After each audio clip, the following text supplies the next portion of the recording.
Hi students, it's Mr. Fair here, and today I'll be talking with you guys about the historical investigation. So the historical investigation is both in Year 11 and in Year 12. And what it is, it's a self-directed research task. So essentially, you just get to ask a question and explore it and write about it, generally in an essay, potentially a presentation kind of format. It's one of the really fun parts that's pretty new in the syllabus. So I think you'll have a really good time with it, so long as you understand what's actually being asked of you and the right kind of approach that you need to take. So let's get into it.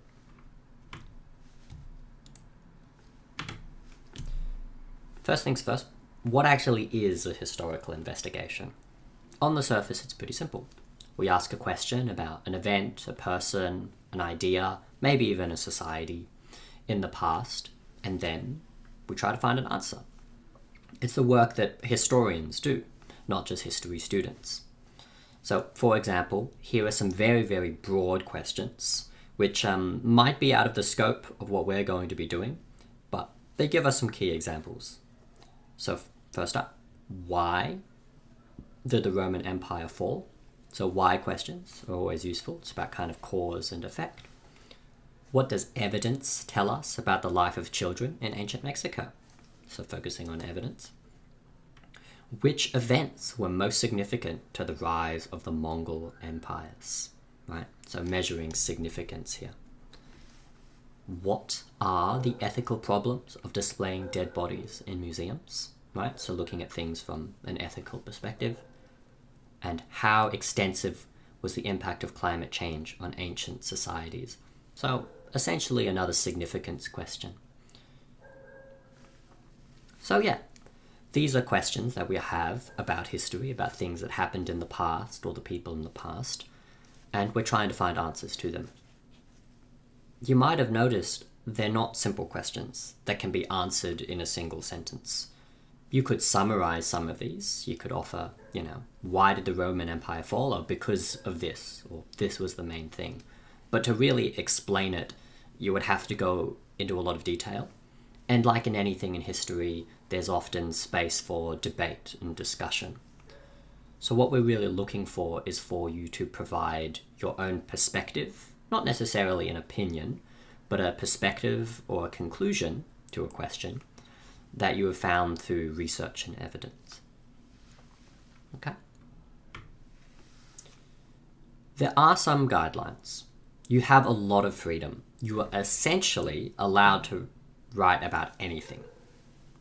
But that's not particularly helpful, right, when you're picking a topic. What you should be considering is that it can't have a major overlap with a HSE unit. You probably don't know what all the HSE units are. Even I lose track of them. But when you're checking with me or whoever your teacher may be, just keep in mind that if it overlaps with a HSE unit too closely, there can be some overlap, of course.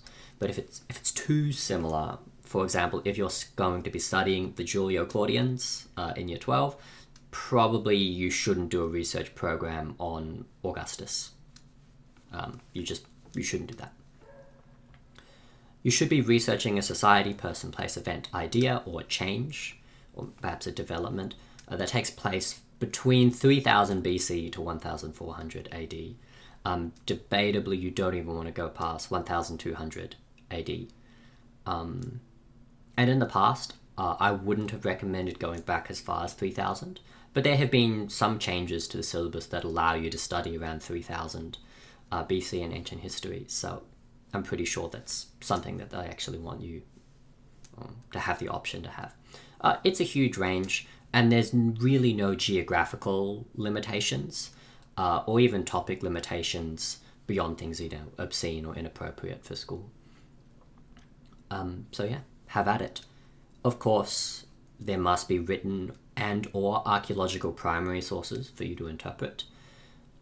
My recommendation is, unless you're really, really interested in archaeology, I would try to have ancient written sources as the main component of your historical investigation. While archaeology is definitely a huge element, of ancient history, it's pretty hard in this stage of your careers as historians, as thinkers, to engage purely with archaeology. So written sources are very, very important, and are probably going to be the most accessible for you as students as well. But of course, you'll be consulting with your teacher. Just keep in mind that if there's not a lot of written evidence, like at all, either primary or secondary, it's going to be very hard for you to do this historical investigation. And lastly, of course, it shouldn't have an obvious or short answer. There should be room for discussion and debate. Okay? So, the first thing that we have to do is come up with an inquiry question. There are generally 8 kinds of questions that you can ask, at least as outlined by this particular unit, which is historical inquiry. And I think it's a pretty good, useful list. So you're not coming up with a question from nowhere. There are some distinct scaffolds that we can be using. So if you're willing to write some stuff down, as you're watching through this video, I would write the things in bold down as I'm talking about them. Maybe the example as well, if you feel like you need some clarification. Number 1, I really like this one. I think it's a very historical question and leads you down the right path. I think all of these are good, but I'm a big fan of number 1. It seems simple. It's actually very interesting. What does evidence reveal about a particular group or person or whatever in ancient, and then you're probably talking about a society or the context. So the example here, what does evidence reveal about medical technology in ancient Greece? If there are any teachers watching this video, you might be noticing now, whoa, that question is very, very broad, right? But we will be getting to making this question a bit more specific and narrow in kind of future slides. But for now, if you are trying to come up with an inquiry question, this is a good one. What does evidence reveal about a topic in an ancient society? And note, it's not like, what do we know about? It's what does evidence reveal about? So it becomes very evidence-focused, right? So next, this is kind of 2 wrapped up in one. What was the cause of something in an ancient society? Or what was the impact of something in ancient society? So, example, first one, cause. What caused the victory of Rome in the Second Punic War? A very, very broad question. I believe that you could answer it to some degree. But yeah, it's like, well, why did something happen, right? What caused this to happen? And next we have an impact here. What was the impact of Carthage's destruction on North Africa? So at the end of the Third Punic War, Carthage is destroyed by Rome. Spoiler alert, I guess. And perhaps you want to look at, okay, well, what happened in North Africa, where Carthage was, after Rome conquered kind of the region, right? So yeah. What do I think about question 2? I like them. I think it's difficult to measure causes and impact.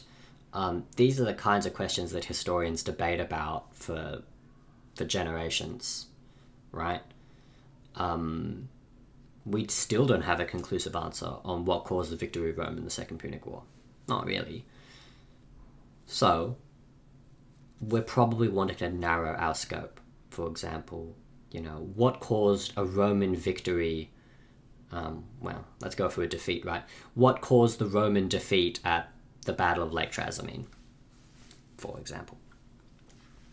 Okay. Question number 3, significance. I like significance. It's a bit like cause. It's a bit like a cause question, but you're looking at like a very specific part of a cause question, right?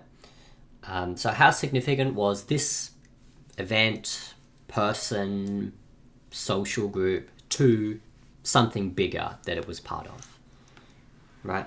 So how significant were the Helots, essentially slaves, to Spartan culture, which is something that you may be studying in year 12. But if you are studying it in year 12, You can't do this as a research task. But if you are unfamiliar with significance, it's essentially how important, right? How important was something to something else? It could be a person, right? How important was, again, a lot of these questions are a little strange, but how significant was Julius Caesar to the collapse of the Roman Republic, right? Very, but yeah, you're trying to, there's, at the back of all these questions is like a secret, okay, why, or like, explain this, right? So yeah, I like significance, probably more than cause. Cause, I think, is very difficult to do in the time frame that you'll be given, and the word count. Significance, I actually quite like. And there's space for things like comparison, that kind of thing. Okay. Forgot how to check how long this thing was going. Ah, there we go. So, next question. How did something change over time in a particular place, time, or context? How did family life change over time in ancient Egypt? Again, we're probably going to narrow down the time frame. How did family life change? Well, let's imagine maybe instead of family life, how did religious life change over time in Amenhotep's Egypt? Right, with those big changes in religious practice that happened during that time, for example. Excuse the lack of question marks. They're supposed to be there. Okay. I like this one. Again, it can be quite focused and narrow because you're specifying a time period and you're looking at one aspect. So, these two, very strong. Number 5, there is a historical debate about something. What conclusions can we draw from it?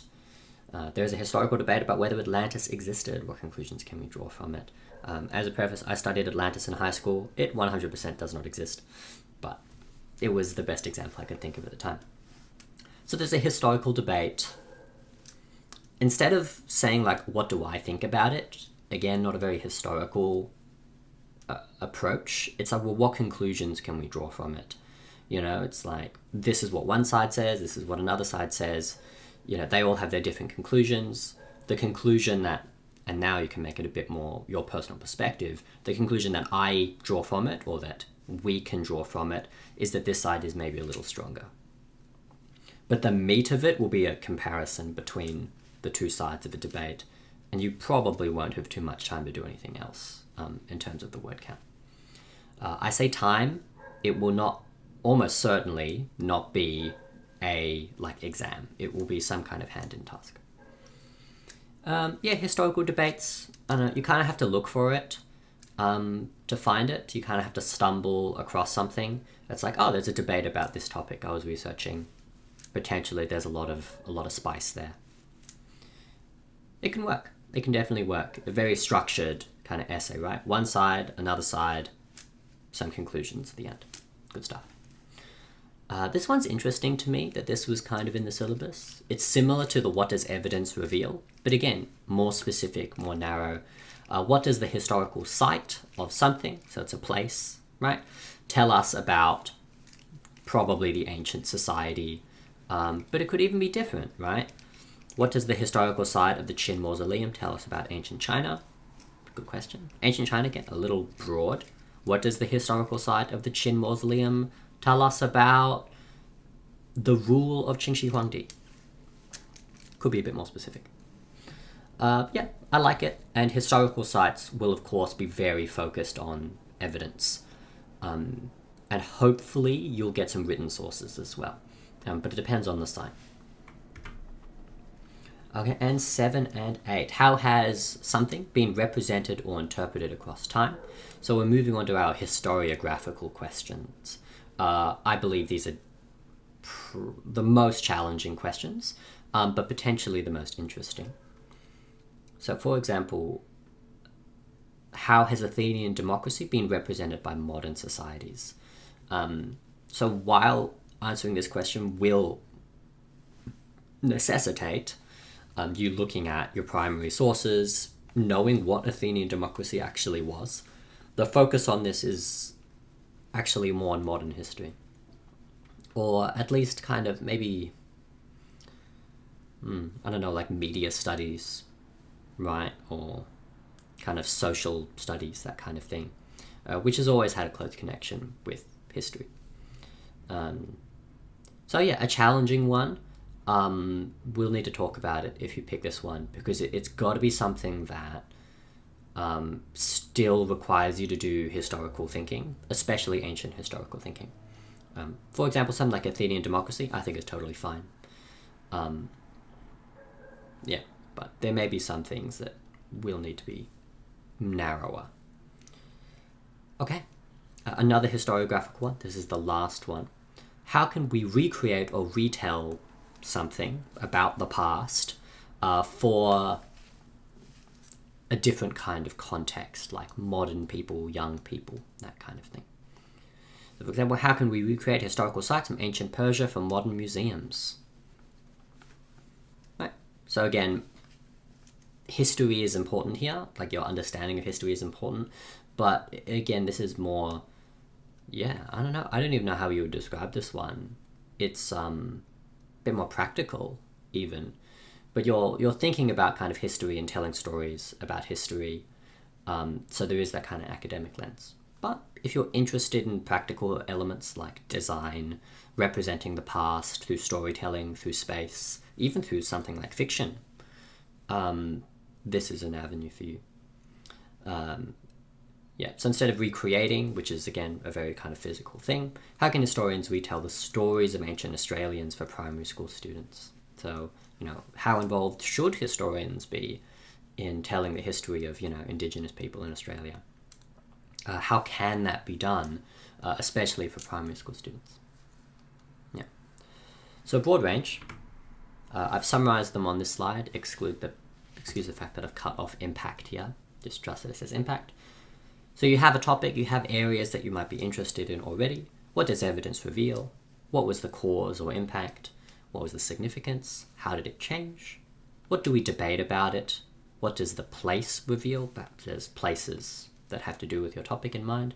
How has it been represented, and how can we communicate it? These are shorthand ways of expressing these deeper historical questions. I would be very surprised if you could come up with a question that didn't focus on these elements. One of these elements in particular. You probably don't want to focus on two, though there may be exceptions. Your question should be based around these very explicitly. And in fact, you can use the scaffolds here. Just insert words, right, into the underlined bits, and you'll have a start. Okay. I don't want this video to be too long. Avoid these question formats. There are some question formats that you should avoid that I think are easy to fall into because they sound historical, but they don't have enough historical depth. Ethical questions are difficult. There are ways to talk about ethical questions. For example, what are the ethical problems with something like the representation of human remains? But don't ask, was something that happened in the past right or wrong? There is no historical answer for that. That is a philosophical thing. And you'll be spending your entire paper defining what right and wrong is in the first place. It's not a philosophy paper. There are other spaces in school for us to talk about that. And write about it and research it. But don't ask, was something right or wrong? It's just not going to get you anywhere. Don't ask, when did something happen? Because you can answer that in a single sentence. Unless there is some kind of historical debate over when something happened, I would not talk about when something happened. I don't know how you could write a long time about that. And even a historical debate about when something happened, it's going to be pretty boring, I think, for you as a researcher, unless you're obsessed with dates. And if that is the case, all the power to you, we can make it work. But unless you're obsessed about dates, like, did something happen in 817 or like 840 BC? Like, if that question really excites you, go ahead. If it doesn't, don't bother. Was it good or bad? There's a right and a wrong way to answer this, to ask was something good or bad.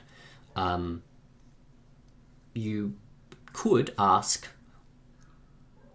was this thing that happened in the past beneficial to something in particular? right? But even then, it's like, well, what does beneficial mean? We have to define our terms. It gets a little wonky.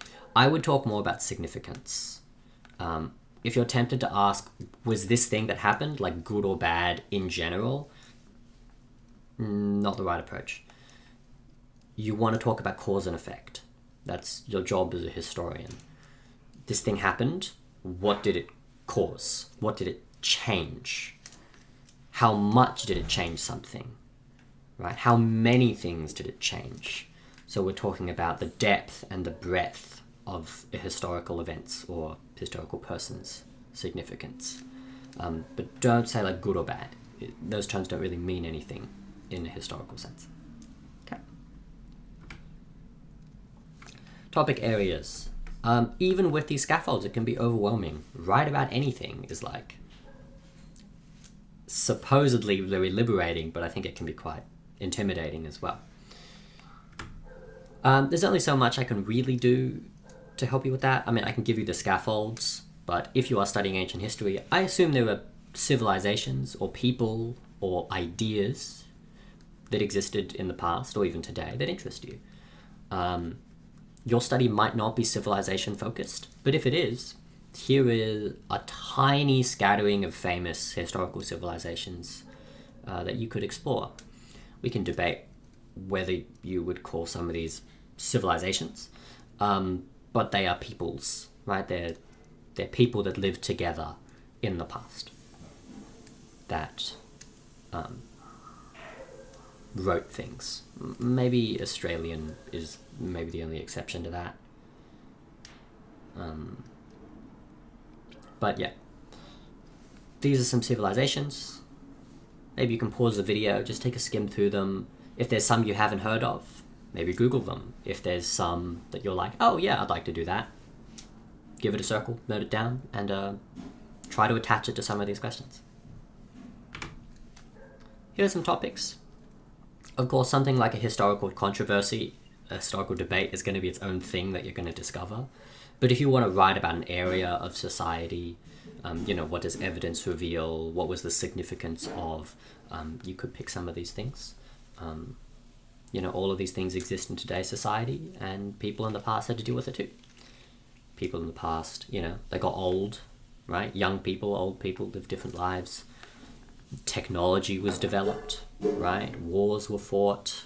Leaders made certain decisions. Social classes came into conflict, right? People ate food, right? You could write about food. Try to have it be deeper than what did people in ancient Rome eat, because you could just list it. It needs to be a bit deeper. But there are questions about food, culture, things, like dance, drama, performance, all kinds of things. This is a tiny scattering of topics, but it might give you some inspiration. There is a YouTube video that I'll be showing students that I have in class. It's a very useful one on YouTube. But you guys are clever cookies, you can just Google it, right? How to History, Historical Inquiry. This is a guide on how to make your questions more specific. You're generally making your question more specific by narrowing the time frame and the group of people and the geography. But let me just write that down. So you are narrowing, which essentially just means you make smaller, right? It's too thick, but whatever. The time frame. So instead of, like Rome, it becomes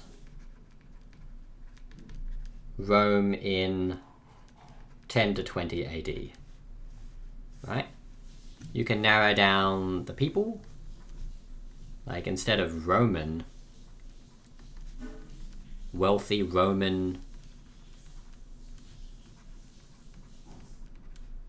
senators. Something like that. And instead of the geography, instead of saying Rome, right? Instead of Rome as the empire, you could be talking about, 2 to 3, maybe 2 Roman cities. Was there a culinary culture, or what was the culinary culture in two Roman cities, in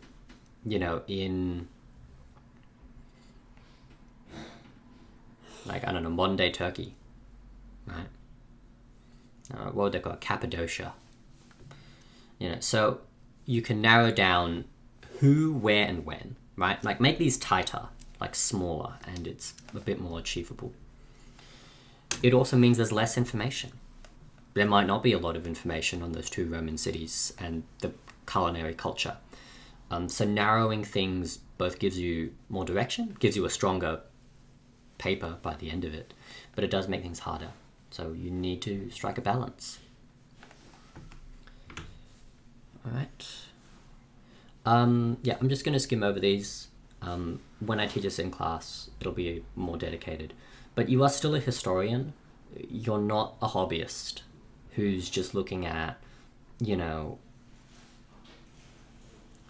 videos and Wikipedia and ChatGPT. Like, those are good places to start, and we'll talk about how those can be useful. But you're a historian. You are looking at evidence from the past, and you are making assessments on significance, reliability, continuity, consequences. You're taking into account other people's perspective, and you're thinking about how they would have seen and experienced things in the past. You're not a hobbyist, you're a historian. And I'll be talking in future videos and in class about what being a historian actually is, and the kinds of things we do with our evidence that makes us historians. Just keep that in mind. Primary sources, central to everything. You need to be reading primary sources, or if there's not a lot of physical, like written sources, you need to be looking at things like architecture, looking at like papers and stuff that did like scientific analysis on rocks or something, right? Like, it can't just be what everyone else is telling you. You need to grapple with that original evidence. That is your job as a historian as well. And that is actually very difficult to do without some guidance, right? Where do you find primary sources? What if it's a difficult primary source to unpack? What if I don't know how to analyze it? These are the things that we work through together in a senior class. But it is the most fun and the most rewarding part of history. And aren't you sick of hearing other people tell you what happened in the past? Why don't you get a little closer to forming your own perspective through the primary sources? Because if you've read all the primary sources, and the people who are telling you what happened in the past have read those same sources, you are as reliable as them. All right. Final point. Don't need to talk about it for long. This should come intuitively. You need to love your topic. Not even necessarily for any wishy-washy reasons. It's because you'll be spending a lot of time on it, and you'll be doing a lot of reading. And if you're bored, my God, are you going to hate doing this. Research is not easy. It takes a long time. It's quite lonely. You're just kind of sitting there by yourself reading things. You're learning a lot. You're changing as a person. But if you're not really enjoying your topic early on, it's probably best to change it before you commit too much and you're like, oh, I hate it now. It'll be worth doing that early research again if it means that you're enjoying the process and you're writing more interesting things about it. You will be spending a lot of time and a lot of concentration away from your phone and video games and friends and even books to do some pretty dry stuff sometimes. So yeah, you must love your topic. So be very careful about what you pick. If you would like to get started on this early, before classes start or whatever, or if you're doing this now, you should draft 4 to 5 sentences with the scaffold. So there's 8 kind of question types. Make 4 to 5 questions. If you try to think of civilizations or topics, we had some slides on that.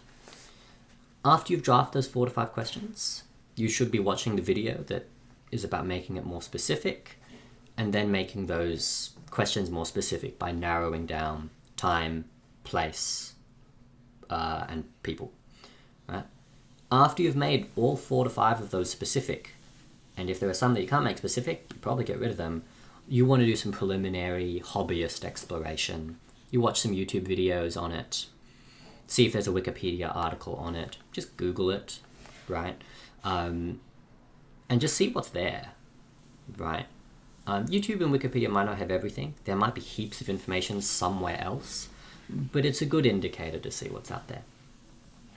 And then you want to choose the most promising topic, and then speak to your teacher about it, email it, and chances are it'll be good. Okay, so yeah, this is our first video on historical investigation. There are 2 more that I'll probably be making, which will be shorter than this, hopefully. But yeah, we'll be making a video on how to actually do research after you've done that preliminary kind of YouTube, Wikipedia, Googling thing, and how to actually read historical sources.